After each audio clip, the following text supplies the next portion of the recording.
우리 한 목소리 한번 봉독하도록 하겠습니다. 마태복음 21장 1절에서 11절 말씀입니다. 마태복음 21장 1절에서 11절까지 말씀 우리 같이 한번 읽어보도록 하겠습니다. 그들이 예루살렘에 가까이 가서 감람산 벳바게에 이르렀을 때에 예수께서 두 제자를 보내시며 이르시되 너희는 맞은편 마을로 가라.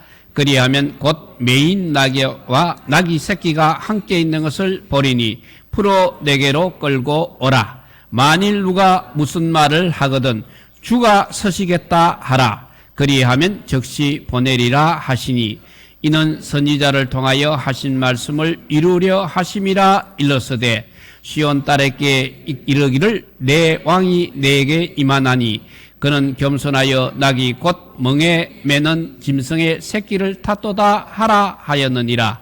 제자들이 가서 예수께서 명하신 대로 하여 나귀와 나귀 새끼를 끌고 와서 자기들의 겉옷을 그 위에 얹으매 예수께서 그 위에 타시니 무리의 대다수는 그들의 겉옷을 길에 펴고 다른 이들은 나무가지를 베어 길에 펴고 앞에서 가고 뒤에서 따르는 무리가 소리 높여 이르되 호산나 다윗의 왕이 자손이여 자성하리로다. 주의 이름으로 오시는 이여 가장 높은 곳에서 호산나 하더라.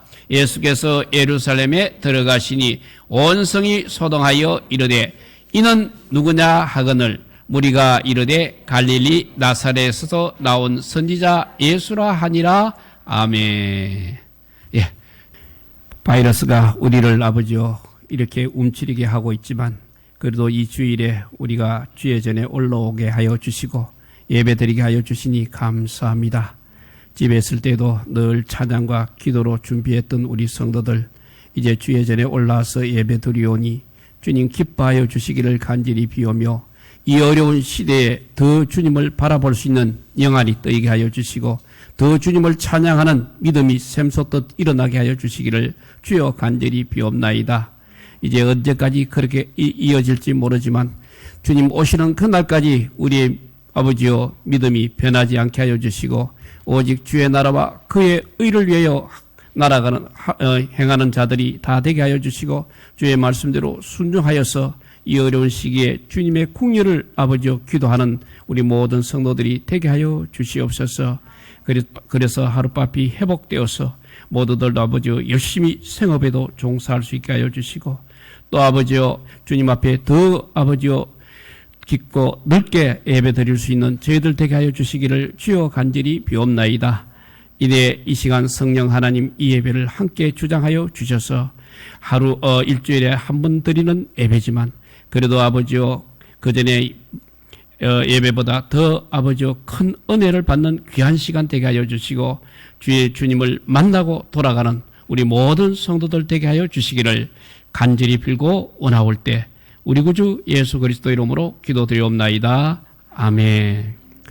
예, 해마다 이제 부활주일 사순절 종료주일 부활절이 되었음에도 불구하고 좀 쓸쓸하게 맞이하는 종료주일인 것 같습니다.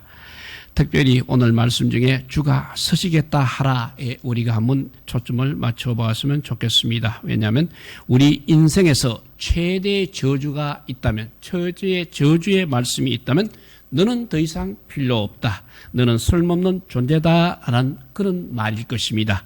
그리고 거꾸로 또 최대의 축복의 언어가 있다면 당신은 그야말로 소중한 사람입니다. 당신은 우리에게 꼭 필요한 사람입니다. 당신은 정말 쓸모있고 가치 있는 사람입니다 하는 고백이라 할 수 있겠습니다. 오늘은 2000년 전 예수님께서 예루살렘에 입성하셨을 때 소중히 쓰임받았던 인물들을 통해서 하나님은 나를 과연 어떻게 서시기를 원하시는가, 하나님께 쓰임받는 것이 얼마나 복된 것인가, 또 하나님은 어떤 사람을 서시는가, 이런 성경의 비밀을 찾아서 하나님 앞에 은혜 받기를 원합니다. 오늘 본문에 예수님의 예루살렘 입성길에 쓰임을 받은 사람들이 나오고 있습니다. 예수님께서 예루살렘 감람산 기슭에 있는 벳바게 마을까지 왔을 때 제자 둘을 맞은편 마을로 보내셨다고 하셨습니다. 이 건넌 마을이 바로 마가복음과 누가복음 본문에 의하면 베다니로 기록이 되어 있습니다.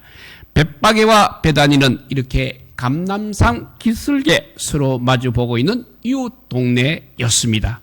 예수님께서 말씀하시기를 베다니 마을에 들어가게 되면 큰 나귀와 작은 나귀 한 마리가 묶여 있을 텐데 풀어 끌고 오라고 말씀하셨습니다. 그리고 제자들을 보내시며 예수님께서는 만일 누가 너희에게 왜 나귀를 풀어 끌고 가느냐 묻거든 주가 서시겠다 하라고 하셨습니다. 이 본문을 대할 때 우리는 몇 가지 의구심을 가지게 됩니다. 첫째, 예수님께서 거기 나귀가 메인 것을 어떻게 아셨을까 하는 것입니다. 그리고 두 번째는 당시 나귀라는 나귀 한 마리는 우리 내 농촌 소 한 마리처럼 농사 살림 미천이었을 것입니다.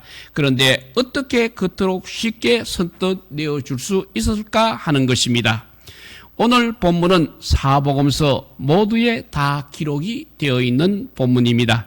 그만큼 오늘 본문은 제자들에게 충격적이었고 인상적이었다는 말씀이 되겠습니다. 그러나 구약의 선지자, 그중에서 구약의 선지자 스가랴가 490년 전 이미 예언하였다는 5절 말씀은 스가랴서 9장 9절 말씀을 인용하고 있습니다. 이 말씀은 또 공간 복음서 중에서 마태복음에만 있는 것입니다.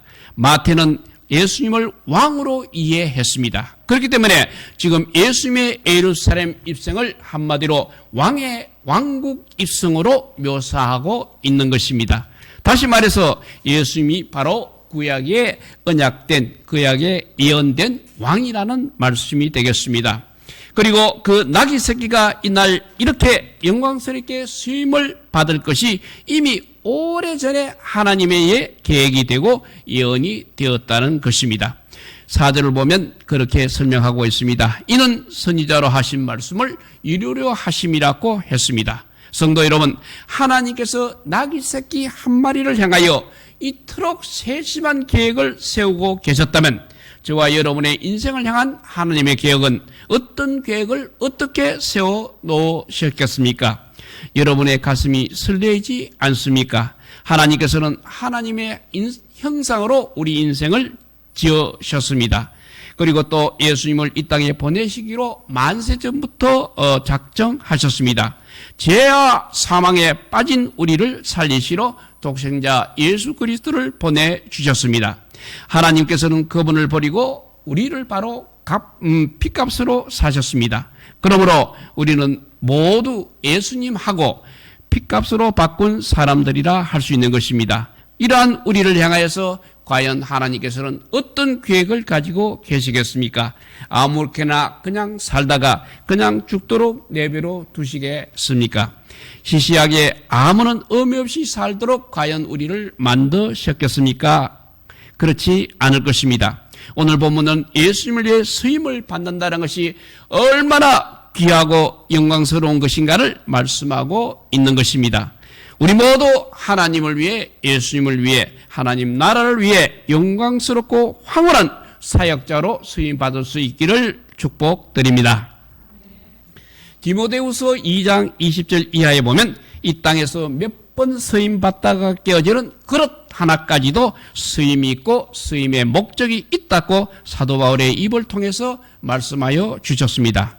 큰 집에는 금그릇도 있고 은그릇도 있고 나무그릇과 질그릇도 있다고 했습니다. 여기 큰 집이 바로 하나님의 집이며 그릇은 바로 우리 인생을 비유하고 있는 것입니다. 그리고 귀한 것은 무엇으로 만드느냐, 얼마를 가졌느냐, 어느 위치에 있느냐, 얼마를 아느냐의 문제가 아니라는 것입니다. 과연 하나님 앞에 수임받는 그릇이냐 하는 것입니다. 그렇습니다. 우리의 삶은 바로 하나님께서 수임을 받을 때만 가치가 있는 것입니다. 우리의 삶은 하나님께서 쓰실 때만 행복할 수 있다는 것입니다. 그리고 우리의 삶은 하나님께서 쓰실 때만 형통할 수 있는 것입니다. 그러므로 하나님 앞에 수임을 받는 순간순간 자리마다 우리는 감격하며 하나님의 예언의 응답이 바로 나다. 하나님의 계획의 성취가 바로 나다라고 우리는 외쳐야 하겠습니다. 오늘 주님께서는 마을에 들어가 보지도 않고 어떻게 거기 나귀가 메어 있다는 것을 아셨겠습니까? 그리고 왜 남의 나귀를 풀어 끌고 가느냐라며 주인이 화를 낼 때 주님께서 서신다고만 하면 나귀를 내어줄 것이라는 것을 또한 어떻게 알고 계셨습니까? 그뿐이 아닙니다. 어떻게 주님이 서신다는 말 한마디로 괭이나 사반자루가 아닌 나귀를 순순히 그렇게 내어줄 수 있었겠습니까? 대부분 주석가들은 우리 하나님은 전지전능하신 분이기 때문에 그런 것 좀 쉽게 아셨을 것이라고 하며 또 헌신되고 준비된 문명의 제자가 있었음을 알고 계셨다고 그렇게 또 쉽게 생각해 버리고 있습니다. 그러나 주님이 이런 것까지 당신의 신성을 사용해야 하는 것입니까? 분명 그런 것은 아니라고 생각이 됩니다. 오늘 본문을 신학적인 관점으로 보면 그렇게밖에 볼 수 없을 것입니다. 그러나 목자의 관점, 관계성이라는 관점에서 오늘 본문을 보게 되면 전체 그림이 아주 쉽게 보이는 것입니다. 예수님께서는 예루살렘을 여러 차례 방문하셨습니다. 그렇지만 한 번도 예루살렘에서 주무신 적은 없는 것입니다. 그때마다 베다니에 오셔서 주무셨다고 했습니다. 마을 사람들과 그때 함께 식사도 하고 말씀도 나누었습니다. 베다니는 늘 예수님을 위하여 식사를 준비하던 마르다가 있었습니다. 그리고 발밑에 앉아 말씀을 즐겨 듣던 마리아가 또한 있는 곳입니다. 여기서 나사로가 죽었을 때 예수님께서는 나사로의 죽음 앞에서 눈물을 흘리시며 그를 살리시기도 하셨습니다. 베다니는 슬픔의 집이요 가난한 사람의 집이라는 뜻을 가지고 있습니다. 예수님께서는 아픔과 슬픔, 질병과 고통을 상기며 살아가던 베다니 사람들의 친구였습니다. 그리고 희망이었습니다. 주님께서는 이 마을 나병 환자도 고쳐주셨습니다. 죄 많은 여인의 아픔도 어루만져 주셨습니다. 죽은 자를 살리시어 소망과 생명의 주님이 되심을 보여주셨습니다. 나중에 십자가에 달려 돌아가시고 부활하셨을 때 베다니 마을 앞까지 나가셔서 저희들을 축복하신 후 하늘에 올리셨다고 누가복음 24장 50절에서 53절은 기록하고 있습니다. 그때 그곳에 모인 많은 사람들이 예루살렘에 들어가 기도하고 찬송하다가 성령 충만을 체험하게 되었습니다. 결국 그런 그 성령 충만을 받은 사람들이 세상을 변화시켰습니다. 때문에 그 마을 사람들은 주님께서 원하시는 것이라면 결국 무엇이든지 아낌없이 바칠 준비가 되어 있었던 것입니다. 그래서 마가복음 14장 1절에서 3절을 이하에 보면 예수께서 베다니 문둥이 시몬의 집에 식사하실 때 한 여인은 옥합을 깨뜨려 예수님의 머리에 부어 예수님의 장례를 미리 준비하고 있었다고 했습니다. 그렇습니다. 예수님 안에 바로 베다니 사람들이 있었습니다. 그리고 베다니 사람 안에 예수님이 계셨습니다. 그러므로 이런 관계성 속에서 주여 여기 있습니다. 마음대로 서십시오. 이런 진정한 그리스도의 주권이 나타나게 되는 것입니다. 때문에 여기 문명의 헌신자 나귀 주인이 나귀를 내어준 것은 단순히 나귀라는 짐승을 내어준 것이 아니라는 것입니다. 바로 자기 자신을 준 것입니다. 이것을 바로 우리는 그리스도의 주권이라고 말할 수 있는 것입니다. 주권의식은 이렇게 단순한 헌신이 아닙니다. 내가 예수님 안에, 예수님이 내 안에, 또 예수 그리스도의 임재와 능력, 내 삶의 목적이 그분에게 온전히 연결되는 영광의 단계를 말하고 있는 것입니다. 그러니까 내 것과 예수님의 것이 그것에 구별이 없다는 것입니다. 바로 그때 모든 것을 내어놓을 수 있게 되는 신비의 단계를 말하고 있는 것입니다. 그리고 예수님께서는 그 마을 사람과 한 가족이 되어 있었기 때문에 어디에 누구의 나귀가 메어 있고 어디에 어떤 나귀가 있는지까지도 훤히 알고 계셨습니다. 그래서 주께서 서시겠다라고 말하게 되면 억지로 내어놓는 것이 아니라 기쁨으로 흔쾌히 내어놓을 것도 아시고 계셨던 것입니다. 이것이 바로 천국 가족 관계라 할 수 있겠습니다. 예수님과 베다니 사람들은 이미 천국 가족이 되어 있었습니다. 이것이 바로 예수 그리스도의 주권이며 이것이 바로 헌신이며 이것이 바로 사랑인 것입니다. 또 3절을 보게 되면 주가 서시겠다 하라 그리하면 즉시 보내리라고 말씀하셨습니다. 성경에서 예수님이 자신을 가리켜 직접 주, 다시 말해서 큐리오스라고 이렇게 표현한 것은 이것밖에 없습니다. 그만큼 이 본문은 커다란 중요성을 가지고 있는 것입니다. 때문에 참된 헌신과 봉사와 섬김은 바로 예수님 사랑에서 나오는 것입니다. 그러므로 사랑이 없는 헌신, 사랑이 없는 봉사, 사랑이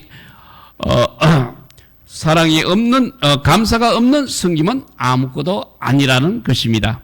예수님께서는 예루살렘에 올라가실 때마다 베다니 사람들을 방문하고 이렇게 만나 주셨습니다. 그러나 오늘따라 마을까지 찾아가시지 않고 그냥 나기만 요구하고 계십니다. 그들은 이번 여행이 어떤 길인지를 잘 알고 있었기 때문입니다. 때문에 나귀를 드리는 것이 바로 예수님의 죽음을 준비해 드리는 것이었습니다. 바로 여기에 헌신의 원리가 있습니다. 우리가 주님을 위해 무엇을 할 때마다, 우리가 주님을 위해 뭔가를 들을 때마다 우리는 가슴속에 항상 예수 그리스도의 보혈의 피가 묻어 있어야 하는 것입니다. 예수 그리스도의 보혈에 대한 감사와 감격으로 넘쳐 흘러야 한다는 것입니다. 예배 시간 찬양대가 찬양을 드릴 때 그 가슴 속에 예수 그리스도의 보혈이 흘러야 하는 것입니다. 아이들에게 말씀을 가르치는 시간마다 선생님의 가슴에도 역시 예수 그리스도의 보혈이 흘러야 합니다. 성도들을 가슴에 안고 기도할 때마다 우리 가슴엔 예수님의 피가 흘러야 한다는 것입니다. 내게 상처를 준 원수를 위해 기도할 때도 우리 가슴엔 예수님의 피가 반드시 흘려야 하는 것입니다. 바로 여기에 우리 주님의 진정한 주권이 나타나서 주님께서 서시겠다 하면 언제든지 저를 서십시오. 저는 주님께서 피로 사신 주님의 것입니다 라고 고백할 수 있는 것입니다. 성도 여러분, 가슴마다 예수님 사랑으로 뜨거운 사람들, 예수님과 맺은 그 사랑, 그 관계가 벅찬 주님을 위해 자신을 드리기를 원하는 그 사람들을 향하여 오늘 주님 오늘도 풀어 끌고 오느라고 말씀하고 계십니다. 그렇습니다. 메인 나귀를 풀어 끌고 와야 우리 주님께서 서실 수 있는 것입니다. 이 시간 사업과 물질에 묶여있는 분이 계십니까? 묶인 것들이 풀어지고 주님을 위해 바로 서임 받기를 축복합니다. 그리고 질병에 묶여있는 가정이 있습니까? 묶인 질병이 풀어지고 건강히 주님을 위해 올바로 서임 받기를 원합니다. 주님께서 서셔야 할 것들이 엉뚱한 것에 쓰일 때 풀렸던 것이 묶여질 수 있는 것입니다. 귀에도 명예도 건강도 물질도 우리 주님께서 묶으시면 능히 풀 자가 없는 것입니다. 그리고 이 모든 것들을 주님께서 서시지 않으시면 내가 서는 것이 아니라 결국은 마귀가 나를 서게 되는 것입니다. 내 시간 하나님이 서지 않으면 마귀가 빼앗아 갑니다. 내 재능 하나님께서 서지지 않으면 사탄이 침략하는 것입니다. 내 물질 주님을 위해 서지 않으면 세상이 빼앗아 갈 것입니다. 내 육체 하나님의 영광을 위해 서지 않으면 사탄의 노예가 될 것입니다. 어떤 교회 성도의 고백을 잠깐 소개합니다. 이런 말을 했습니다.